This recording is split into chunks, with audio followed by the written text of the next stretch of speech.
Fishcast IFC Brasil 2024. Eu recebo aqui nos estúdios do Fishcast o Arlen Henrique, gestor de pesca e aquicultura do Sebrae Nacional. Olha, um prazer te receber a grande delegação Sebrae aqui no IFC. Prazer é todo nosso, Panti. É uma satisfação enorme para o Sebrae estar aqui presente neste evento, que desde a primeira edição, né, do início até agora, já se vão 6 edições que o Sebrae é parceiro neste evento, que é um dos maiores da cadeia a nível de Brasil e que sai internacional também.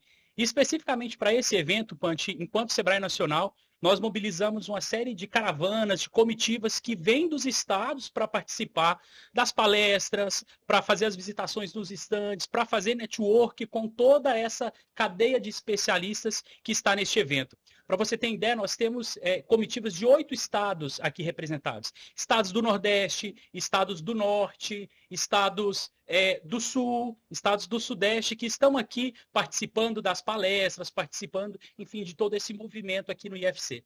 Você sabe que o IFC, é verdade, o Sebrae é parceiro, é apoiador dessa primeira edição, sempre teve participando com palestrantes, mas a pluralidade do nosso público sempre veio com o Sebrae. E é de uma riqueza incrível, né? Porque você consegue ver que o Brasil ele é plural mesmo, né? Como é que o Sebrae trabalha com isso? Qual é o papel, especificamente na área de pesca e de aquicultura, num país desse tamanho continental? Muito importante essa pergunta, Panti. O Sebrae enxerga hoje a aquicultura e, mais especificamente, a piscicultura como uma das cadeias mais estratégicas para o desenvolvimento dos agronegócios do nosso país.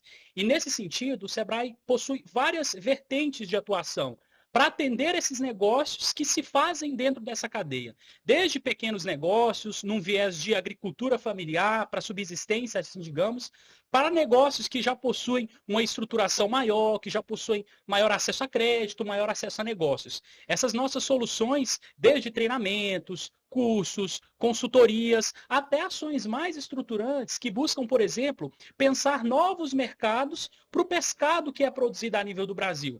Nós temos vários projetos que se desenvolvem nos estados, como é o caso de projetos estruturantes em Rondônia, no Acre, aqui no Paraná, no Rio Grande do Norte. São exemplos de estados onde o Sebrae desenvolve um trabalho bem estruturante para pensar o desenvolvimento econômico, sem deixar de lado a sustentabilidade, óbvio, das cadeias da piscicultura, especificamente falando. A gente ouviu aqui o depoimento assim, né, de produtores de camarão do interior do Ceará, onde em pequenas áreas de terra eles conseguiram produzir, conseguiram uma produtividade interessante e que hoje formam, a expressão foi essa, eles formam uma nova classe média agro a partir da produção de camarão. Então, o que acontece? Essa forma é uma transferência de conhecimento, é suporte que o Sebrae leva? Exatamente, Panti. Para que isso dê certo, um dos fatores principais é o acesso à inovação e à tecnologia. E o Sebrae tem isso como uma das suas vertentes de atuação. A gente precisa fazer com que a tecnologia que é produzida nos centros acadêmicos, nos eventos, enfim, chegue na ponta, chegue para o pequeno produtor da carcinicultura, por exemplo, no interior do Brasil.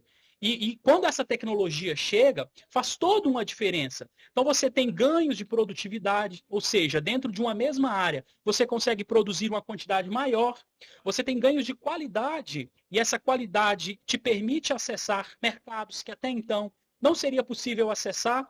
Então, o todo ele é beneficiado. Então, o Sebrae tem esse olhar bem diferenciado, bem específico, para o pequeno negócio, mas sempre na perspectiva para que esse negócio cresça, se estruture cada vez mais, passe a se enxergar como rede, se constitua a partir de associações, de cooperativas, o que também é muito importante. Organização, né? Organização coletiva, junto da inovação e da tecnologia, é um outro fator que nós do Sebrae temos assim, de uma forma muito clara, que é um dos fatores que mais contribuem para o crescimento dessa cadeia, é a integração. Seja por organizações associativas que representam esse piscicultor, enfim, sejam por organizações cooperativas que trabalham toda uma questão de compra coletiva, de ração, de insumos, de medicamentos. Da escala. Da escala, então você acessar novos mercados, você barganha melhor os preços no mercado, então você concorre de igual para igual com outras cadeias, o que também é muito importante, porque a gente sabe que a concorrência ela gera mais qualidade, ela eleva o nível, ela puxa. Com certeza.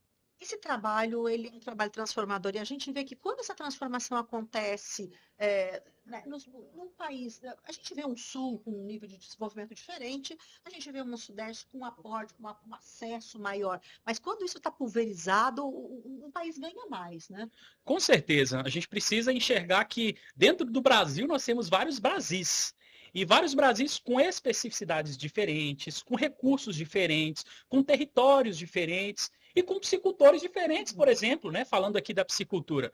E claro que para isso a gente precisa ter esse olhar diferenciado, a gente precisa ir para a ponta, a gente precisa ficar lado a lado ali com o produtor para que de fato aquilo que está sendo proposto, nesse caso pelo Sebrae, de fato tenha um impacto. Impacto em termos de produtividade, de qualidade, de agregação de valor. E isso tudo, Punch, remeta mais dinheiro no bolso do produtor. Mais dignidade, mais qualidade de vida para aquela família. Você falou de suporte técnico, mas a gente percebe também muito, um material muito bonito, onde tem também uma visão de marketing sobre o produto, né? De valorização, né? De contar a história daquele produto. A gente viu um trabalho feito com pirarucu defumado ou com chocolate, com embalagens belíssimas, focando em mercado premium, né?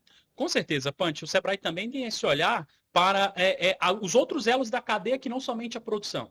A gente precisa enxergar esse peixe, esse pescado, dentro de uma grande rede gastronômica. E cada vez mais essa rede vem exigindo padrões, comportamentos ali do próprio produtor, da sua cooperativa, para que ela consiga atender esses novos padrões de consumo. Então a gente tem aí forte a gastronomia de experiência, atrelada ao consumo desse produto. Várias experiências, como você disse, Brasil afora, especialmente no interior, onde tem esse link bem interessante da produção com o consumo, mas num formato diferente, num formato bem de história gastronômica, de história de territórios, porque a gente sabe que quando você está consumindo um produto, não é meramente aquilo ali, tem toda uma experiência atrelado que faz com que você divulgue mais, que aquilo ali cresça em termos de marca, de posicionamento, e é um outro ponto que, enquanto Sebrae, a gente valoriza muito. Pensar esse pescado, esse peixe, num viés posterior à produção. A gente precisa também pensar mercado. Acessar mercados, trabalhar com isso. Essa é uma oportunidade, né? A gente vê que os produtores que estão aqui, existe uma troca muito grande, né? Vamos dizer assim, tem aquele conhecimento formal que está dentro das palestras, com nomes, né, nacionais, internacionais, mas tem também uma troca de corredor que é muito rica, né? Com certeza, Punch, talvez seja um dos pontos mais positivos para que um produtor, para que um Sebrae, empresas participem de um evento como esse, como o IFC. É nesse momento aqui, nesse ambiente de troca, que a gente acaba, enfim, podendo conversar com outras realidades, conversar com produtores, com empresas que já passaram pelo caminho que aquele produtor está passando, que já venceram aqueles obstáculos, que possuem boas práticas que precisam ser comunicadas. Então, esse network, essa troca de experiências também é fundamental. Nós valorizamos muito isso e é por isso que tem todo um esforço do Sebrae para mobilizar essas caravanas, de fazer com que, indiferente do estado, esses produtores, essas entidades cooperativas venham, participem, façam contatos, façam rede, criem rede. A gente precisa sempre pensar o nosso agro, as nossas cadeias, numa perspectiva de rede. Dos externos, né? Pensando que hoje essa globalização eu posso estar vendendo para nichos de mercado como um todo, né? Com certeza, Punch, nós entendemos e dentro dos nossos projetos a gente tem esse olhar também para pensar os mercados além da fronteira brasileira, assim digamos. A gente sabe que, claro, o mercado nacional ele tem um potencial de crescimento muito grande ainda. A gente sabe que o público brasileiro ele ainda pode consumir cada vez mais a proteína do pescado, mas a gente também precisa ter um olhar diferenciado para o mercado internacional, que valoriza sobremaneira o nosso produto, né, considerando alguns requisitos, e a gente precisa cada vez mais promover esses requisitos, fazer com que esse nosso produto, com esse jeito brasileiro de se fazer, que faz muito sucesso lá fora, tenha cada vez mais mercado. Gere valor. Com certeza, gerar valor. Gerar valor econômico, gerar valor de qualidade e gerar, mais uma vez, faturamento no bolso do produtor, que é isso que a gente, enquanto Sebrae, busca e valoriza muito. Olha, muito obrigada pela essa conversa, obrigada pelo bate-papo, obrigada por proporcionar para todos esses produtores aí de 8 estados poderem estar aqui com a gente nesse encontro. Nós que agradecemos, Punch, fica aqui o abraço de todo o sistema Sebrae. Tenham aqui um grande parceiro, tanto para esse evento nas próximas edições, quanto para outros que busquem discutir esse tipo de temática, que busquem levar informação para os nossos produtores, para as nossas entidades. É sempre um prazer estar aqui no IFC junto com vocês. Obrigada. Eu que agradeço. A gente vai ficar por aqui. Até o próximo Fishcast. A gente se encontra.